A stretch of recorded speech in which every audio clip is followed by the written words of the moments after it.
പരിശുദ്ധ പരമദിവ്യകാരുണ്യ എന്നേരവും ആരാധനയും സ്തുതിയും പുകഴ്ചയും ഉണ്ടായിരിക്കട്ടെ.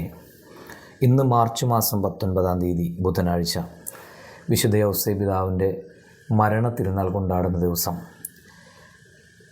ആ നല്ല അപ്പൻ്റെ വലിയ സാന്നിധ്യവും മധ്യസ്ഥ സഹായവും ഇന്ന് നമ്മോട് കൂടെ ഉണ്ടാകാൻ വേണ്ടി പ്രാർത്ഥിക്കാം.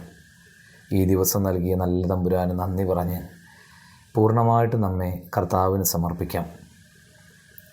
മത്തായി സുവിശേഷം 1-ാം അധ്യായം 19-ാം വചനം ഇന്ന് ധ്യാനിക്കാം.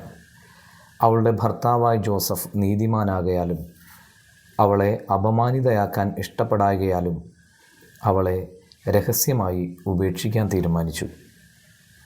വിശുദ്ധ ഔസേപിതാവിനെക്കുറിച്ച് വിശുദ്ധ ഗ്രന്ഥത്തിൽ കാച്ചി കുറുക്കി രേഖപ്പെടുത്തിയിട്ടുള്ള വചനഭാഗം, ഒരു വ്യക്തിയെ അപമാനിതയാക്കാതിരിക്കാൻ സ്വന്തം ജീവിതം നഷ്ടപ്പെടുത്താൻ തീരുമാനിക്കുന്നവൻ രഹസ്യമായി ഉപേക്ഷിക്കുക എന്നാൽ രാത്രിക്ക് രാത്രി നാട് വിടുക എന്നർത്ഥം. സ്വന്തമായുള്ളതെല്ലാം ഉപേക്ഷിച്ച് ഒരു പെൺകുട്ടിക്ക് അപമാനിതയാകാതിരിക്കാൻ വേണ്ടി നാട് വിടുന്ന ഔസേപിതാവ്. പലപ്പോഴും കുറവുകൾ കണ്ടെത്തി മറ്റുള്ളവരെ താഴ്ത്തിക്കെട്ടാൻ ശ്രമിക്കുന്നവരാണ് നമ്മിൽ പലരും. ഔസേപിതാവ് ഇന്ന് നമുക്ക് മുമ്പിൽ ഒരു വെല്ലുവിളിയായി നിൽക്കുകയാണ്.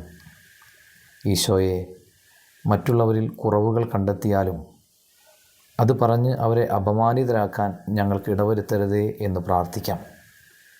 മൗനം എന്ന വലിയ പുണ്യം ജീവിതത്തിൽ പ്രാവർത്തികമാക്കാനുള്ള കൃപയ്ക്കായും നമുക്ക് അപേക്ഷിക്കാം. എല്ലാവർക്കും വിശുദ്ധ ഔസേപിതാവിൻ്റെ തിരുനാൾ മംഗളങ്ങൾ നേരുന്നു. നല്ലൊരു ദിവസം ഉണ്ടാകട്ടെ.